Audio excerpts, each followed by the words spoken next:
వీడియోలో ఒక 10 GS questions గురించి మిమ్మల్ని కామెంట్ సెక్షన్ లో పోస్ట్ చేయమన్నాను, కామెంట్స్ చేయమన్నాను ఆన్సర్స్ ని. సో దానికి వచ్చేసి ఆన్సర్స్ ఒకసారి చూద్దాం. క్వశ్చన్ నెంబర్ 1 ఏదైతే మనం రాఫెల్ ఫైటర్ జెట్ గురించి మాట్లాడుకున్నామో జిఎస్ క్వశ్చన్ నెంబర్ 1, దానికి ఆన్సర్ వచ్చేసి ఏ ఆన్సర్ అండి. Answer A correct, 1 and 2 correct. Next question number 2 వచ్చేసి దానికి ఆన్సర్ వచ్చేసి బి కరెక్ట్ అండి. సో ఇది కాన్స్టిట్యూషన్ అమెండ్మెంట్ కి సంబంధించిన క్వశ్చన్, ఇది B correct answer. Next question number 3 వచ్చేసి హిస్టరీకి సంబంధించిన క్వశ్చన్ అని చెప్పాం, పైకా రెబిలియన్ గురించి. దీనికి ఆన్సర్ వచ్చేసి question number 3 C and answer. Next economy question number 4 గురించి మాట్లాడుకున్నాం. సో దీనికి PM Kisan Samman Nidhi question number 4 answer వచ్చేసి డి ఆన్సర్ అండి, all of the above. Next question number 5 వచ్చేసి COP24 మీటింగ్ గురించి. దీనికి సరికానిది గుర్తించండి అని చెప్పాం.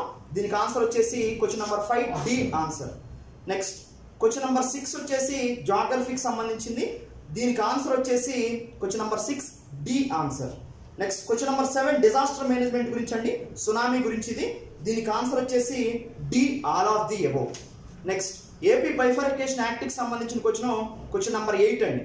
క్వశ్చన్ నెంబర్ 8 ఆన్సర్ వచ్చేసి C answer, option C. Next question number 9 వచ్చేసి ఎంఎఫ్ఎన్ స్టేటస్ గురించి. దీనికి ఆన్సర్ వచ్చేసి మొత్తం సరికానిది సరైనది గుర్తించండి అని చెప్పాం. సో మొత్తం కరెక్ట్, ఇది all of the above, D answer అండి. నెక్స్ట్ క్వశ్చన్ నెంబర్ 10 వచ్చేసి ఆప్షన్ సి ఆప్షన్ అండి. ఈ మధ్య కాలంలో యునెస్కో నుంచి తప్పుకున్న దేశాలు ఏంటని అడిగా, దాంట్లో ఆప్షన్ వచ్చేసి C option correct. Rural development next session వచ్చేసండి రూరల్ డెవలప్మెంట్ మీద 10 క్వశ్చన్స్. దీంట్లో ఫస్ట్ క్వశ్చన్ వచ్చేసి పంచాయత్ దర్పణ్ అనే మ్యాగజైన్ గురించి సరైన అంశాన్ని గుర్తించండి. ఆప్షన్ ఏ, ఈ మ్యాగజైన్ ని మధ్యప్రదేశ్ ప్రభుత్వం పంచాయతీల అభివృద్ధి కోసం ప్రవేశపెట్టింది. Second option B, it was launched to monitor the progress of SAGY అండి, సంసద్ ఆదర్శ్ గ్రామ్ జ్యోతి అనే ప్రోగ్రామ్ ని మానిటర్ చేయడం కోసం ఈ మ్యాగజైన్ లాంచ్ చేశారు. సి ఆప్షన్ సి, ఏబి రెండు సరైనవే. Option D none of the above అండి. నెక్స్ట్ సెకండ్ క్వశ్చన్ వచ్చేసి National Urban Mission was launched by Prime Minister Modi in which state, ఏ రాష్ట్రంలో జాతీయ అర్బన్ మిషన్ ని ప్రారంభించారని అడుగుతున్నారు. Option A Gujarat, option B New Delhi, option C Chhattisgarh, option D Haryana. Next question వచ్చేసి which of the following is known as summer crop, వేసవి కాలంలో ఈ క్రింది వాటిలో ఏది వేసవి కాలం పంట అంటారని అడుగుతున్నారండి. Option A rabi crops, option B zaid crops, option C kharif crops, option D none of the above. Next fourth question వచ్చేసి under Pradhan Mantri Fasal Bima Yojana how much is the premium rate for kharif crops అండి. సో పిఎం ఫసల్ బీమా యోజన అని ఉండింది. ఈ పిఎం ఫసల్ బీమా యోజన కింద ఎంత ప్రీమియం రేట్ కట్టుకోవాలి kharif crops కి అని అడుగుతున్నారు. Option A 1.5%, option B 4%, option C 2%, option D 3%. Next fifth question వచ్చేసి 1 acre is equal to how many square yards అని అడుగుతున్నారు. ఒక ఎకరం ఎన్ని స్క్వేర్ యార్డ్స్ కి సమానం అడుగుతున్నారు. 3030 square yards, option A. Option B 4840 square yards, option C 2045 square yards, option D 4425 square yards అండి. సో ఇది క్వశ్చన్ 5. నెక్స్ట్ క్వశ్చన్ 6 వచ్చేసి black soil is not very suitable for which crop అని అడుగుతున్నారండి. అంటే నల్లరేగడి మట్టి అనేది ఈ రకం పంటకి అనుకూలం కాదు అని అడుగుతున్నారు. Option A wheat, option B cotton, option C groundnut, option D sugarcane అండి. సో గోధుమ ఆప్షన్ ఏ, ఆప్షన్ బి వరి, ఆప్షన్ సి ఏవైతే గ్రౌండ్ నట్ శనగలు, ఆప్షన్ 4 షుగర్ కేన్ అండి, చెరకు. Next question number 7 which of the following statement is not correct about PMKVY, Pradhan మంత్రి కౌశల్య వికాస్ యోజనకి సంబంధించి కింది వాటిలో సరికానిది గుర్తించమని అడుగుతున్నారు. Option A it was launched in March 2015, March 2015 ఈ పథకాన్ని లాంచ్ చేశారు. Option B it will implemented by the minister of skill development and entrepreneurship.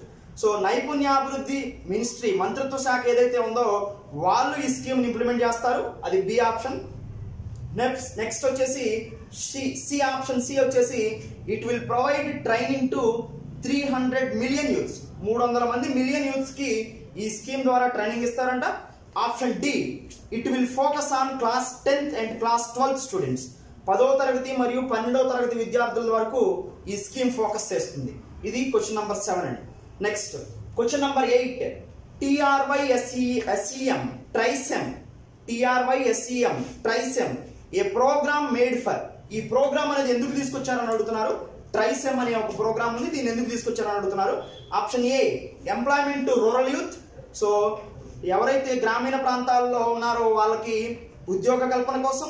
Employment to urban youth కి ఉద్యోగాల కల్పన కోసం. Option C development of nutrition intake in the food of poor of the country. So nutrition food అంటే food లో nutrition ఉండటం కోసం. So nutrition food లో ఉంటే సో పేద ప్రజలకు ఆ ఫుడ్ ని ఇవ్వటం కోసం భారతదేశంలో ఈ ప్రోగ్రామ్ లాంచ్ చేశారు. Next D providing road connectivity to the villages. So ఏదైతే రోడ్డు మార్గాలను వేయటం కోసం అంటే గ్రామీణ ప్రాంతాలకి రోడ్లు కనెక్టివిటీ కోసం ఈ ప్రోగ్రామ్ తీసుకొచ్చారు. నెక్స్ట్ ఆప్షన్ 9 అండి. So question 9 which one of the following are voluntary provisions of the 73rd Constitutional Amendment Act of 1992? అంటే which of the following are voluntary provisions as per the 73rd Constitutional Amendment Act of 1992? 73వ రాజ్యాంగ సవరణ చట్టానికి సంబంధించి voluntary provisions ఏంటి అని అడుగుతున్నారండి. కింది వాటిలో ఒకటి providing compulsory provisions, voluntary provisions రెండు ఉంటాయండి ఈ 73rd Constitutional Amendment Act లో. దీంట్లో వాలంటరీ ప్రొవిజన్స్ ఏంటి అని అడుగుతున్నారు. 73rd Constitutional Amendment Act 1992కి సంబంధించి 73వ రాజ్యాంగ సవరణ చట్టం 1992లో వాలంటరీ ప్రొవిజన్స్ ఏంటో గుర్తించమంటున్నారు.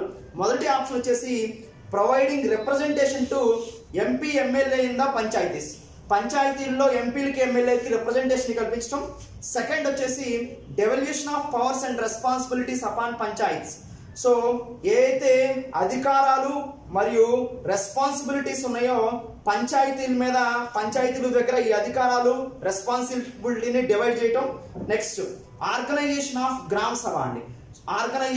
గ్రామ సభ. సో గ్రామ సభని నిర్వహించడం. ఆప్షన్ ఏ ఇది 1, 2, 3 స్టేట్మెంట్స్ అండి. 1 వచ్చేసి providing representation to MP MLAs in the panchayats. Second వచ్చేసి devolution of powers and responsibilities upon panchayats. Third వచ్చేసి ఆర్గనైజేషన్ ఆఫ్ గ్రామ సభ. ఈ 3 స్టేట్మెంట్స్ లో ఆప్షన్ ఏ వచ్చేసి ఓన్లీ 1 కరెక్ట్. ఆప్షన్ బి వచ్చేసి 1 and 3 కరెక్ట్. ఆప్షన్ సి వచ్చేసి 1 and 2 కరెక్ట్.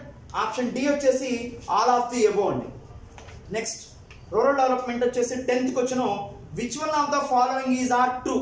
కిందకి ప్రొవైడ్ చేసినటువంటి statement లో సరైనది ఏది అని అడుగుతున్నారు. First one the composition of state finance commission may be provided by the state government. So ఏదైతే రాష్ట్ర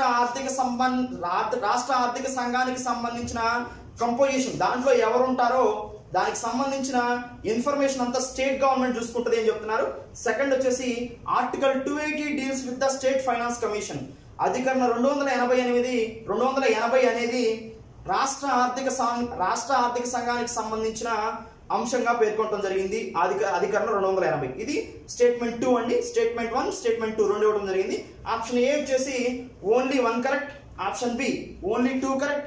option C both 1 and 2. Option D none of the above.